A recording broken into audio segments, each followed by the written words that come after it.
Yeah man, them call me KRG The Don, aka Full Kisunzi, aka Mzeboga. Yeah man, and they're watching Know Your Stars on Star Times. Yeah man.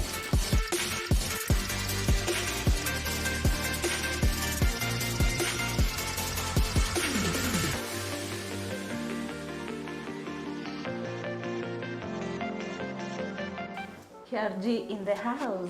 Welcome. Thank you. Shukran sana for your time. But first of all, let me tell you guys, today I have one of the wealthiest young guys in the entertainment industry. Tuko pamoja. Mtasema tuma kitu, shauri yenu. So welcome KRG. First of all, let's start with this KRG The Don. Yeah. Where did that name come from and what's your real name? KRG is my real name because it comes from Karoga Kimani, like Karoga. It is the letters from Karoga that makes KRG, and then the Don means the boss. So it's very simple. It's Karoga the boss, but now Karoga the boss, eh? since that Karoga is very complicated for guys to mention, so I just decided to cut it short and make it KRG. Great creativity over there. So how was your childhood life like? Because from the way I've, I do a lot of research. I can't just come to sit here with you so blunt. Yeah, you seem like the cool kid type of a person. Let's start from there. Tukakale kaboy kadogo from there. Yeah. Okay, actually, my childhood was just like any other person. We were struggling, but we were not struggling so much because, you know, back in the days, life was not complicated. And then the good thing about us, I will say, when I say us, I mean my dad, my mom, and my siblings. You see, like the relationship I have with my kids, the same relationship I had with my dad. So whenever he's going to work and it's a manual job, I was always present because I'm the firstborn. So I used to learn so much from him. You don't have to depend on somebody else to come do things for you. You have to have yourself do the thing so that when someone is not there, you can do it for yourself. Not because that you must be doing that kind of job, but at least have some idea and knowledge to it. So by the time you need someone else to come do it for you and they disappoint you, you can come through for yourself. True. So yeah, and I can remember I was like 4 or 5 years I was doing biking with my dad because he used to like bike because we were not living in Nairobi. We were living in a place called, when I was 4 years, we were living in Masai Mara because we had a very big farm. We were doing farming there, like large scale farming. And that was wheat, eh? Not wheat, it was maize and, it was maize and wheat. But maize was the main thing we were doing back then. So when I was like 4 years, when we closed school or maybe after classes, I used to go with my dad on a motorbike. Yeah. So he puts me in front of the bike and then we go riding in the farm and check how the tractor guys are doing, the harvester guys, and go back to the camp because, you know, in a big farm you live in a camp. Yeah, it's a camp. Yeah, because our main house was in Naivasha. So after 1996, that's when we moved now again to another different place called Tigos, and then we went to KICC and then back and forth, and then I was in high school. It was just normal, and then we crisscrossed this country. Yeah, that's why I know so many things, you know, and I relate to so many people. That's why people from KICC, they think I'm KICC because I speak their language. Maasais think I'm Maasai because I speak their language. And after that, I went to high school in Kampala. I did my college in Kampala, and then I dropped out. I saw this is not my thing, man. Pesa iko hapa nje, mimi napoteza time kukaa hapo kwa darasa. Twende tuchukue pesa tutaandika watu wakimaliza shule. The sharp brains. Yeah, man. So that means you, from the word go, you knew how to hustle, how to go for Everybody in my family knows how to hustle. You have to know how to hustle because if you cannot do something for yourself and you depend on someone else, it means you're a slave to that person forever. True. So you need to have, at least, even me, I can cook for myself. I used to clean for myself when I was a bachelor, you know. And so many things that I know. You know, you have to have your hands on everything. Yeah, man, at least. I also know production. I can record music. You can edit. I can edit, you know. Yeah, man. This skin, KRG, that name is quite hard. Karoga. Karoga. Yes. This skin, where is it coming from? Which skin? The skin. Oh, the color. The color, the skin color. All right, so what's its background? The background is my mom is Indian. My mom is second generation of some Indian family that came here a long time ago. The father married my grandmother now as a second wife. All right, and they had a very big farm in Naivasha. Actually, very big farm. It's over, I think, 4,000 acres. And then politics happened. The grandfather was killed.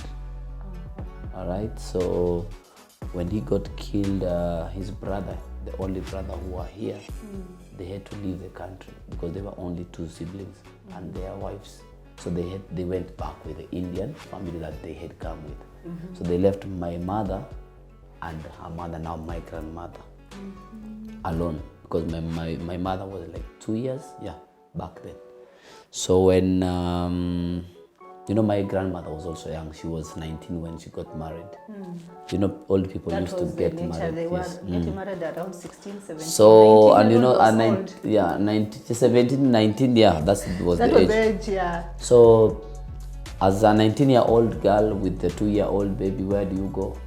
You take back the kid to your mother, not to your mother. Oh, yeah, definitely. And then you continue their life. So my grandmother left my mother at Shosho's house because now no one to take care of, and the land issue here, she can't handle it because it's big pressure. I don't want to mention the names of the people who are involved because they are big people, but some of them, they are dead now, but they also have families. And we know the story, but I know one day I will follow up and we'll get back our land. So, to cut the story short, my mother also lost contact with her own mother for over 20 years. My grandmother just came back after I was born, my sister was born, my last born sister. And now we are together again. At least, because I'm sure some people are like, okay, why? Is it so a my point mother is T? Indian. Is it a 0.5? Yes. Okay. Now let's go on to the limelight and entertainment industry life. Let's talk about the good. Some of the good moments you've had in the industry. So all right, let me just give them a little bit of story of the industry. I am one of the founders of the new generation of the music industry in Kenya. When I talk about the new generation, I'm talking about the people who are doing great right now. I've been involved in so many works that I think any project that came in from 2015 actively up to date, in one way or another, every superstar that has emerged in Kenya was involved in some way. You get it? But they were not giving me credit. So I've come to ask for my credit from the public. You get it? They never wanted to put me on, but they were using my resources, my connection. You were to become a competitor. You get? So they thought that, if this guy has all these things and then he shines, we are all dead. So they didn't want, they were trying to kufunika, but I always tell people that you can delay my shine, but you can never stop it. Yeah, man. Exactly. So I've been in the game for quite some time. What are some of the low moments you've experienced? Low moments is investing so much time, work, and then when you put someone on the game, they forget our primary goals, and then they flip, they become something different, They start thinking like you need them more than they need you, and then when you let them go, they crash, and it hurts so much seeing someone they didn't even have a house to stay in Nairobi. You got them a house, you paid for their house, you showed them the ways, and then when they just get small airplay, they flip. You're nobody. And then when you leave them, they crash again. That energy, it's a draining energy. But you have to keep on, you cannot change your heart because one person messed up. You have to keep on trying because not everybody is the same. Yeah, man. There are some moments in the industry where most of the people in the industry have at some point been trolled, experienced backlash from the fans. Have you ever gotten? Me, that is my day-to-day life. Hiyo ni kawaida na mimi ni kisunzi. Mimi nawarudishia. Ukileta kadogo na changanya na yangu. Unaongeza. Na kurudisha ikiwa tsunami. Inakutandika ukiwa hapo unaenda kutafuta daktari sasa hiyo. Online. Hapo tu umeleta online. Hapo.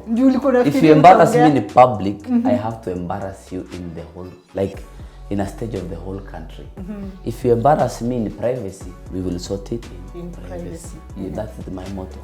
Ukikuja kuniaibisha hapo mbele ya stage, mimi naenda kupanda KICC nikuaibishe Nairobi mzima ijue. Okay. Yes. Okay, I get it. I wish all the guys in the industry would. Yes. And it's very simple. Like yes. Because I know many people have gone through depression. Yep. True. Due ya trolling online. Yep. And I think if usipokuwa strong, usiposimama firm, my friend, people will stumble on you. You know, I always mimi naambiaga watu very simple. Hii dunia ni karata. Hii dunia yote ni mchezo. Cheza mchezo yako. Usikuwe unachezewa. Chezea watu.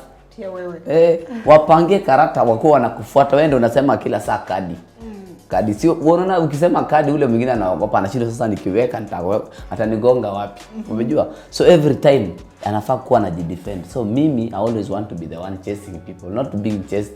Hapana. Kwa hivyo wewe na Akothee ni one WhatsApp group Si rafiki yangu atujibi. I've never met Akothee in my life. We've never talked anywhere. We don't know each other. You can never talk negatively to Akothee online. No, that's what I'm saying. So I don't know her personally, but I see what she does online and I hear from people. But she's doing a great job because being a single mother with all those kids and doing music, you know, music is something that it's not easy for women because it's iko na mambo mingi, yani muziki iko na siasa nyingi kuliko siasa. Yes. Okay. So in a past interview, yep, you talked about spending 100,000. Yes, bei imepanda sasa tuko 150. Ended to 200. Sasa tunaenda 150, maybe in the next 6 months tunapanda 200. Mahitaji ni mingi. Yeah. So I'm sure most of your fans and people interested in you would be like, okay, if I do 150 by 30, that's around 1.5 purely on lunch and fuel. And of course, if you can manage, some people would like to know, then where does your wealth come from? How do you make such kind of money? Okay, it's very maybe simple. For inspiration, you could inspire somebody. Let me just explain to them, yeah? You see me, I've been working for, now this is the 14th year. Because I started working when I was 17, like now, making money. I started working when I was like 7 years. Those people who know me, they know the truth. So when I was like 17, up to date, I have so many businesses that bring in. Others bring 5,000 a day, others 7,000, others 20,000, others 50,000. So you don't have to have one business. Ukae hapo wewe unataka tu kuuza viatu, unataka kuuza milioni 10 kwa siku. No. You have to have. Pale yote pesa ina change mikono. Wewe kaa hapo weka mtego yako kadogo. Ikipita hata kama si mingi ishike kidogo. Ukishikanisha hii pesa yote jioni inakuwa ni pesa ya maana. Una get? So when you say wacha mimi sasa huwezi kuwa na pesa tena ukae kama panya. Ati unajificha, sijui na nini, unajishuku kwa nini kama kitu yako ni legit. Weka juu ya meza ukule watu wakiona tena waambie wawakishe tana ni mchana saa 7. Because of talking about some of the businesses, just the other day somebody told me I was somewhere at my car wash, Busy, yes, there are. And somebody was like, this club, it's a KRG. In fact, I was somewhere around there. I will not say I was inside. Yes. People are listening to know if I drink, I don't drink.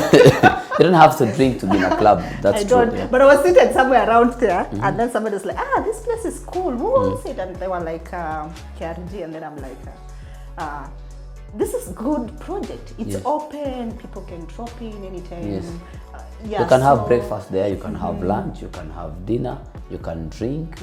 You know, you can party. There's so many things that you can do over there. You can have meetings. You know, you can, like during the day, people come there with their laptops. They just go and sit. They have Wi-Fi. They order their drinks. They be working online at the same time.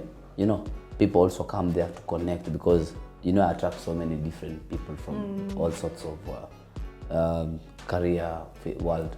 So like you can meet doctors, they are engineers, you know, and they come and discuss businesses, ideas during the day.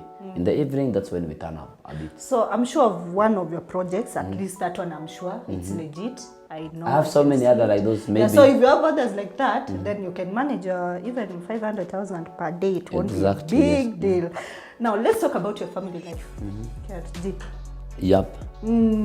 Quite a lot around that. Yeah, our family life, it's not a lot. It is just complicated kidogo sahi kwa sababu right now I'm a single father, and it's my decision because of the person I was staying with. She forgot our goals. You know, normally when you start life with someone, you talk. This is where I want to be in the next 5 years. This is where I want to be in the next 10 years. This is where I want to be in the next 50 years. That's why people have kids with others, because you already have the bigger picture. You don't just go having kids like laying eggs. Unajua eggs you can eat and you can decide wacha hii tuweke kwa kifaranga kwa kwingine. Mtoto akuje ujue kama utakula. Unaget, lakini mtoto huwezi kula. Akikuja tu hivi ukimsikia tu ngwe, jua hapo ni gharama mpaka ile siku atafika. Anaweza jisimamia. Hata sio 18, kuna wengine wanakwama kwa nyumba kama mpaka 46. Amekatalia tu hapo. Kwa sababu kama dada ya huyo mama, si unaona ako 46 na hajatoka kwa mama yake, bado anang'ang'ana na maisha.